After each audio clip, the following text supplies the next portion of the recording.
For the first time in 30 years, the UK finally gets its WWE Stadium show.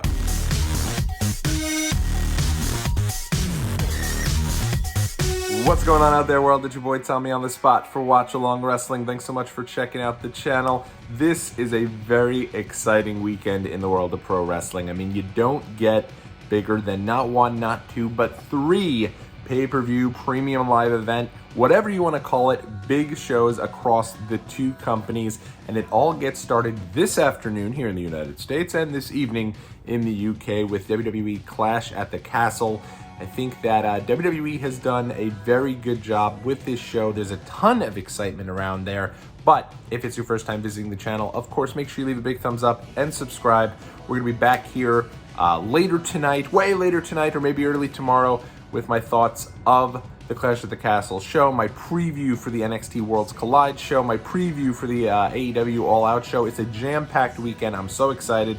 End of the summer, but we get a little bit of a cushion from that typically sad time because we've got so much wrestling to get into. Three shows that I think will have a lot of really strong matches, and it's going to be fun. And I mean, what else can you ask for with this show here in the UK? The UK has been breathing and trying so hard to get a stadium show. Fans across the United Kingdom for years have been talking about this, and finally tonight it happens. It's one of these things where literally I just got back from the UK. I took the family to the motherland of Dublin, Ireland.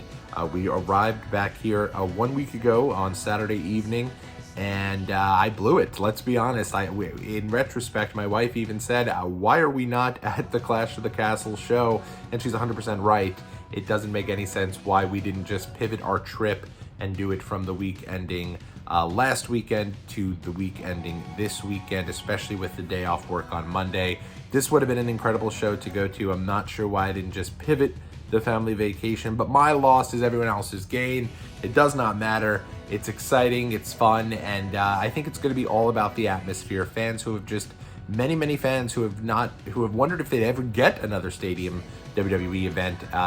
The last being sort of SummerSlam 1992. Now I know that they've had some UK only pay-per-views in the early 2000s, the Insurrections, which I think ended in 2003, but those were not stadium shows. So I think this is going to just be awesome. I think the people are going to be jam-packed in that building in Cardiff and just ready to explode. If you think back to SummerSlam 1992, it's very well remembered, but in all honesty, it's probably mostly a one-match show. Bret Hart and the British Bulldog is an all-time classic main event. I guess Randy Savage and Ultimate Warrior is okay, but that show is really, in my opinion, remembered mostly for the atmosphere, for the long entrance ramp, the incredible entrances, Undertaker coming in on the hearse, LOD coming in on those motorcycles, that iconic moment to open the show, and just the crowd losing it because they never ever thought, as the tagline said, it was a SummerSlam they thought they'd never see in the United Kingdom. So again,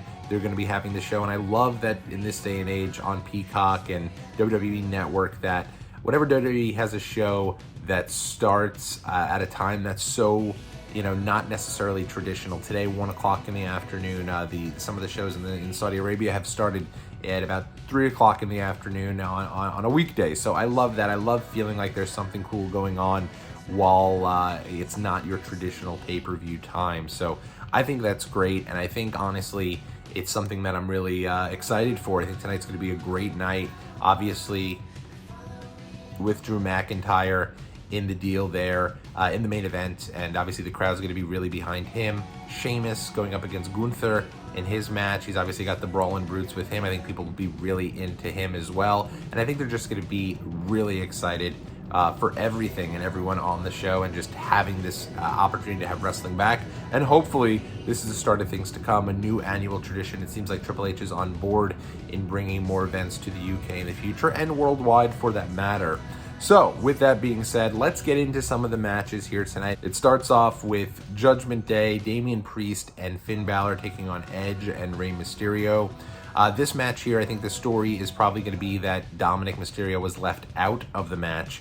Dominic already teasing kind of joining Judgment Day, having second thoughts about utilizing the kendo stick there on Rhea Ripley. They told a good story there, and obviously Dominic being the odd man out of the tag team match, Rey going with Edge rather than Dominic. So I could see maybe this being the night that Dominic finally does turn on Rey. It's been years in the making. I remember really honestly thinking he was going to turn on Rey at Survivor Series 2019 against Brock Lesnar. But obviously that did not happen. So, hey, if they had decided to do it, I don't know that Dominic has the chops to be a heel, so it might be really good to have him be kind of that heel that has the mouthpiece with the rest of Judgment Day and kind of be a player in that group as he kind of finds his footing. That being said, if he doesn't turn, I don't know that it necessarily matters as long as Finn Balor and Damian Priest get the win. These guys in Judgment Day need a big win. They haven't really looked the strongest. And are starting to now bubble up to getting a little bit more credibility. So a big win over Edge and Rey Mysterio. Edge has won a lot of his matches. Yeah, he's lost against Roman, but he's also got the upper hand and looked really good in many of his matches, got the better of the Seth Rollins feud. So I think it'd be great to have Finn Balor and Damian Priest get the big win there for Judgment Day and hopefully continue to bubble up that group. But I could actually see Dominic turning on Rey and kind of continuing that story, even though I do think Dominic and Rey should be a match for WrestleMania. We're still way out of that. I think it might happen here tonight at Clash at the Castle.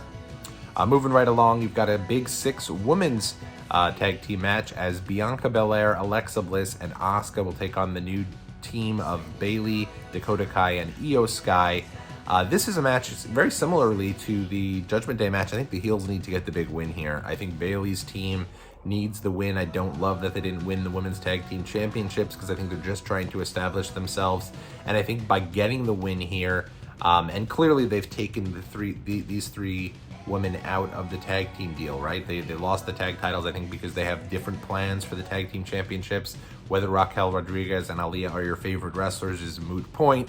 At the end of the day, I think they very clearly want these three, Bayley's group, out of the women's tag team championship picture. And I think the reason for that is because they want to establish 3 competitors and 3 challengers, really, for the championship that obviously Bianca Belair has. So I can see the heels getting the win here. I hope they do get the win here. And I think then I could even buy into the idea that I don't know that whatever Alexa Bliss is doing right now is really working. I could see Alexa turning on Bianca Belair. She teased going for the women's championship. I believe it's SummerSlam, maybe a little before that. So I could see her now getting back to going for the women's championship. And I think a heel Alexa Bliss, maybe more harkening back to the days where she was Little Miss Bliss, as opposed to walking around with the doll and everything to that extent. So I think that's the direction they should go. They could have a lot of challengers coming across against a very strong champion in Bianca. So I think Team Bayley gets the win here, much like I do Judgment Day. Moving right along, SmackDown Women's Championship, the champion Liv Morgan defending the title against Shayna Baszler. And I'll be honest, when Liv Morgan won the championship, I was very excited, much like I have been in the past for Chris Benoit winning the championship, for Daniel Bryan winning the championship. The big underdog finally gets the win that you've been waiting for so long as a fan. But then once they get the championship, just like the 2 reigns I mentioned, this reign has fallen unfortunately pretty flat. WWE has presented, they continue to struggle with what to do with the underdog champion once that champion finally becomes a champion, right? They do a great job in telling the chase, probably better than anybody. But then once that underdog finally does become the champion, it's a very difficult thing for them to be able to build them up for a credible reign. That's something they continue to have a problem with, and it's really happened here with Liv. Liv, they've presented as, oh my God, Liv Morgan is the champion. She's lived her dream. This is unbelievable, but almost continuing to question whether or not she belongs as a champion, and I think it's really harmed her. I don't have any interest in seeing her continue her feud with Ronda Rousey. Ronda is now reinstated as of last night's SmackDown, so I think the way to go here, honestly, is to have Shayna Baszler win the championship and hopefully have a bit of an established reign as the big heel unstoppable force, and I'd actually align her with Adam Pearce and have Shayna be Adam Pearce's muscle and have Adam Pearce be the manager for Shayna Baszler leading her into that feud with Ronda Rousey. That's the match I want. That's the feud I want. Maybe I'm speaking it into existence, but I'd love for Shayna to get the belt tonight, become more of that Shayna two-time incredible champion that we had in NXT. I'm not sure what you do with Liv at that moment. Maybe you pivot her over, over to Raw, where they have a lot of different challenges. I'm not sure what you do with Liv moving forward, but I am rooting for Shayna to win the title tonight. I hope that happens, and then I'd love to see a feud with her and Ronda Rousey, and I think that's the direction they're going, so it should be interesting to see how that match unfolds, but it should be a good match, and I'm hoping that Shayna can get that run that she should have gotten when she first came over to the main rosters after establishing such a long reign as the NXT Women's Champion. Moving right along, I'm going with Seth Rollins now against Matt Riddle. Seth freaking Rollins against Matt Riddle. This match should be great. I would have loved for this match to be on SummerSlam. I'm not sure why they took it off the card. I think that it was the strongest match on the SummerSlam card going into SummerSlam, and I think having a match where even if Matt Riddle were to get a fluky win over Seth Rollins or find a way to get the win, I think that would have just led to more of a blood feud, more of a reason as to why these guys are getting so personal with each other as we continue into this show now. That being said, they finally, I think they did obviously kick things into high gear with the comments that Rollins made. I know a lot of people love the comments Rollins made, think it's such great heel heat. Me personally, I think whenever anything's involving kids, you just kind of leave it out. Divorce sucks. Divorce is really hard.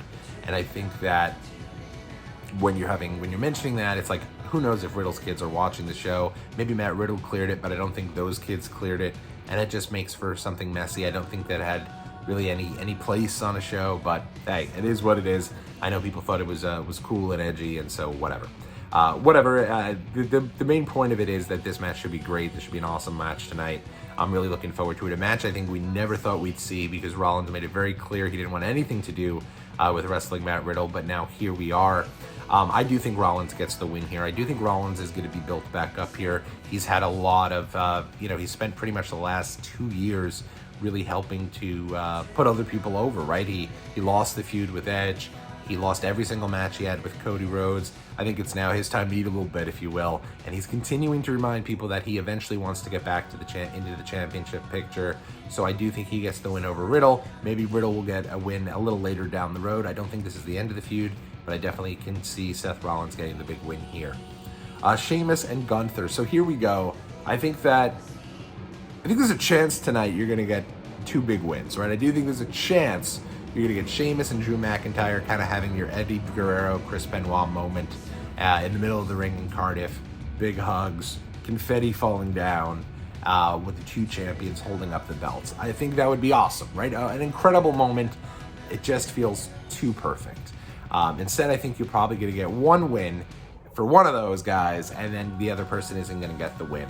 I'm going to go with Sheamus. I know this sounds weird because Gunther's been built up as such an unstoppable force, but I think Sheamus gets the win here in the UK in front of kind of a related hometown crowd. I know that I believe Sheamus, I don't know the part of Ireland in which he's from, but with that being said, the crowd's going to be into him. The crowd's going to be excited for him, and finally he gets that chance to be the next generation Grand Slam champion, if you will, by finally becoming Intercontinental Champion. I can see it happening. I'm going to go with Sheamus here to win the title. I'm doing it with a little hesitation because I do think they're building Gunther up for big things, and I hope this wouldn't hurt him, but I don't think it will. I think you give the crowd a champion, and that a big title win for somebody hometown, homegrown, and that is because I am picking the High Chief, the big dog, Roman Reigns, to get the win tonight over Drew McIntyre. I know this is probably not a popular opinion, but it's really tough because Roman has both of those belts, right? And Roman's held one of them for 2 years. I'd love to come out here and tell you that Drew McIntyre is going to get the big win in front of the hometown crowd. The crowd's going to go nuts, anointing Drew as the guy. But I do think WWE has already anointed Drew as the guy, right? He was the champion in 2020, and they pivoted away from that going into 2021. I know that he never really had that reign in front of a crowd, but I don't know if you build up Roman Reigns for this long and then go back to somebody who's been the guy before. That's not typically how WWE does it. Typically, they'd have Roman lose the belt to somebody who is going to be the next guy, the next guy who they're going to go with for the first time, whether that be Cody Rhodes, whether that be down the road to a repackaged Jey Uso. I know people would love that, kind of coming full circle. I've seen a lot of that. Maybe a guy like Braun Breaker coming up from NXT, and Roman doesn't lose the belt for a couple of years. But you've had Roman now hold this belt for 2 years.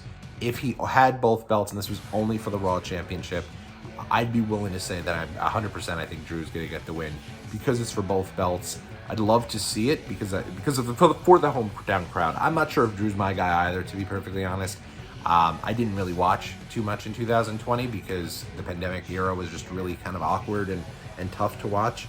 I like Drew. I think he's on to something. I think he's done kind of a good deal, and I think he's smart for the business too. I think I've heard a couple of his interviews and him talking about the importance of making something personal with his Corbin feud to heat that up, needing to do something with Angelo the Sword, otherwise why is he carrying it around?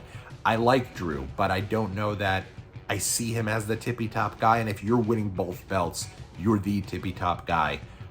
I want to say that I think it'd be a great moment to close out the show and give Cardiff a show that they'd never forget, but I'm leaning towards Roman Reigns retaining that title. But I love that we're going into this show, and I think any of these matches could go either way. There's no clear cut, normally somebody's throwing up a bunch of